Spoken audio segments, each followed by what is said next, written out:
Assalamualaikum warahmatullahi wabarakatuh. Alhamdulillahirrabbilalamin. Wassalatu wassalamu ala asyrafil anbiya'i wal mursalin wa ala alihi wa sahbihi ajma'in. Amma ba'd. Mahasiswaku kelas PIAUD yang berbahagia, alhamdulillah pada hari ini kita ketemu lagi untuk mata kuliah sejarah pendidikan Islam. Pada pertemuan ini kita akan bahas pendidikan Islam masa kemunduran. Beberapa pertemuan yang lalu kita sudah mempelajari tentang bagaimana pendidikan Islam masa Rasulullah SAW, pendidikan Islam masa Khulafaur Rasyidin, masa Bani Umayyah, kemudian pendidikan Islam masa Bani Abbasiyah. Nah, setelah itu kita masuk ada waktu yaitu atau masa pendidikan Islam masa kemunduran. Sebelum abad ke-7 Masehi, pendidikan dan kebudayaan Islam itu memang mengalami masa kejayaan, yang mana kejayaan tersebut adalah sebagai akibat dari perpaduannya unsur-unsur pembawaan ajaran Islam dengan unsur-unsur yang berasal dari luar, sehingga berkembanglah berbagai ilmu pengetahuan.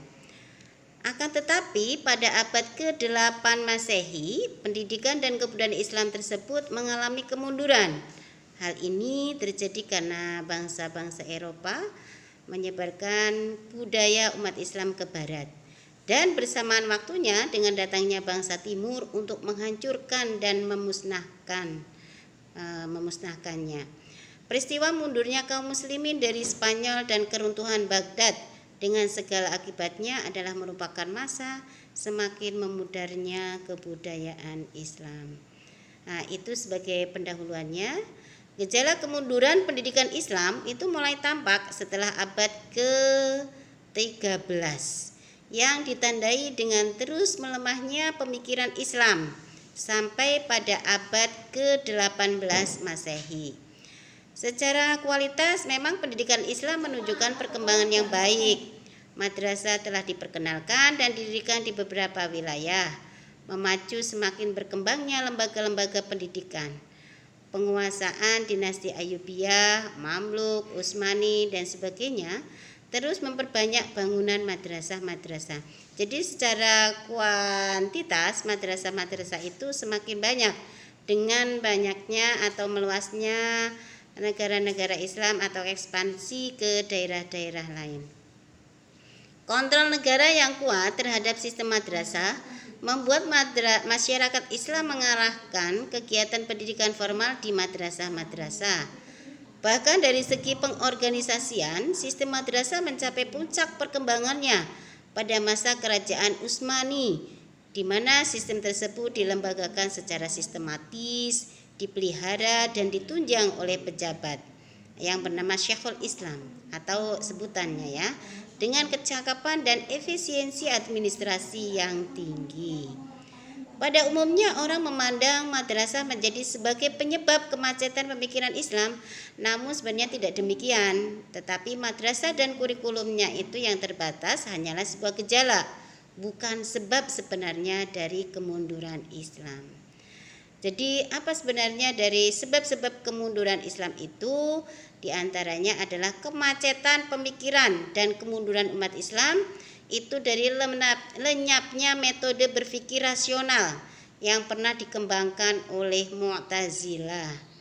Pemikiran rasional Mu'tazilah yang telah menimbulkan peristiwa Muhnab atau pembunuhan telah mengundang antipati umat Islam, bukan saja terhadap aliran Mu'tazilah tetapi juga terhadap metode berpikir rasional.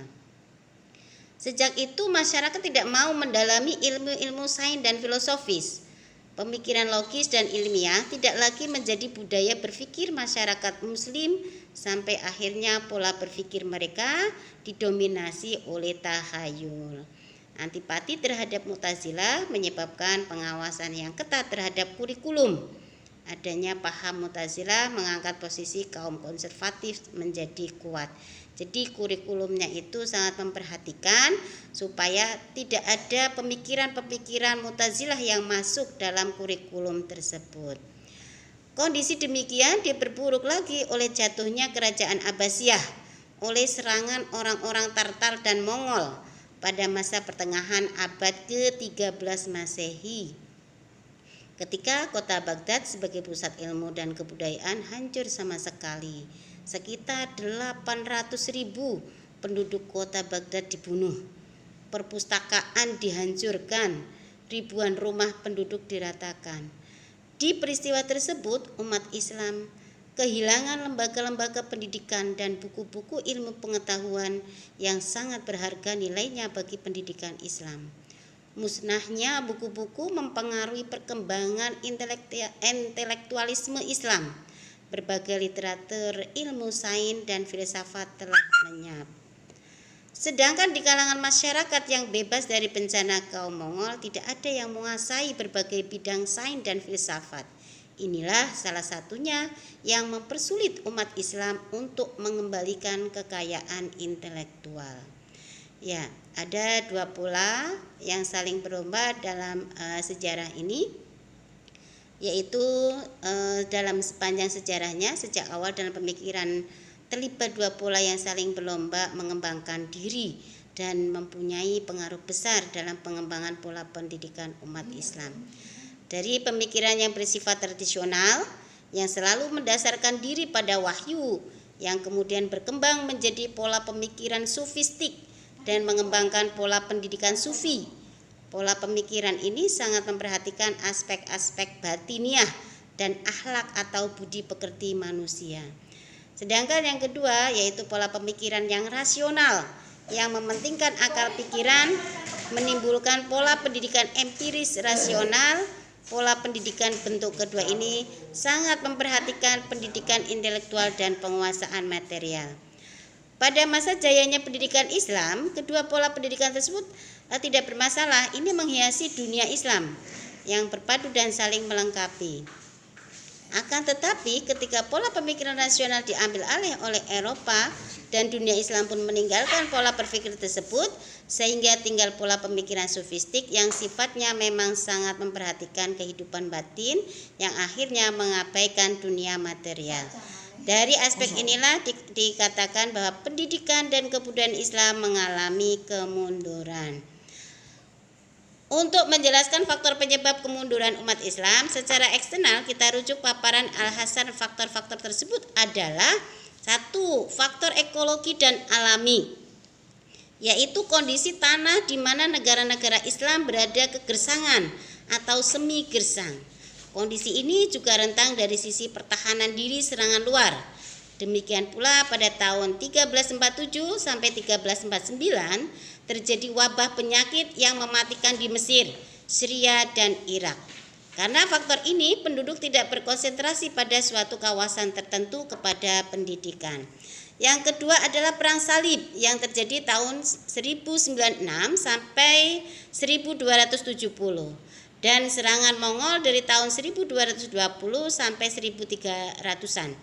Perang Salib menurut Bernard Lewis pada dasarnya merupakan pengalaman pertama imperialisme barat yang ekspansionis, yang dimotivasi oleh tujuan materi agama sebagai medium psikologinya.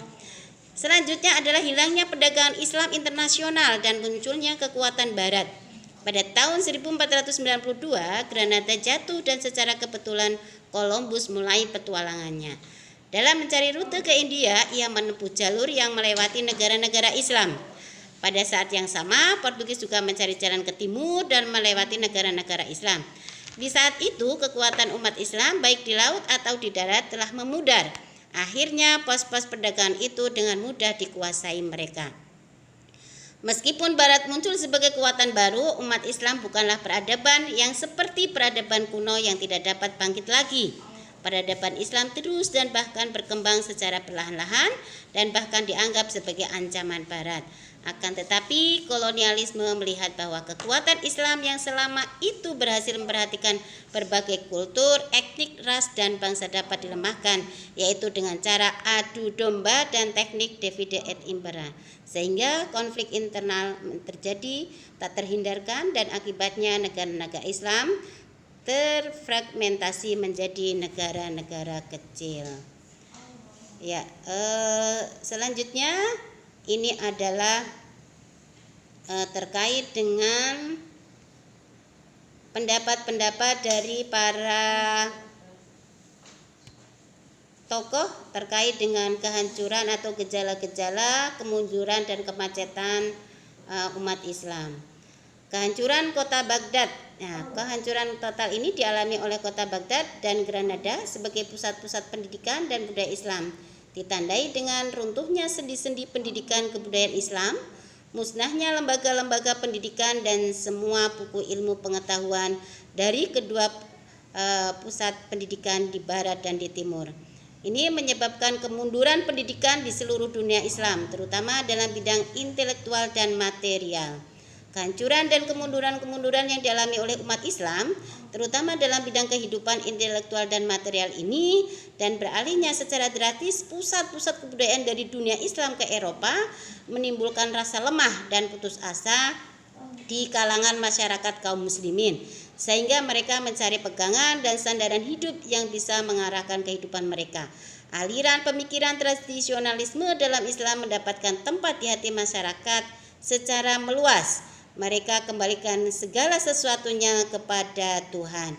Jadi berkembangnya kehidupan sufi berkembang dengan pesat.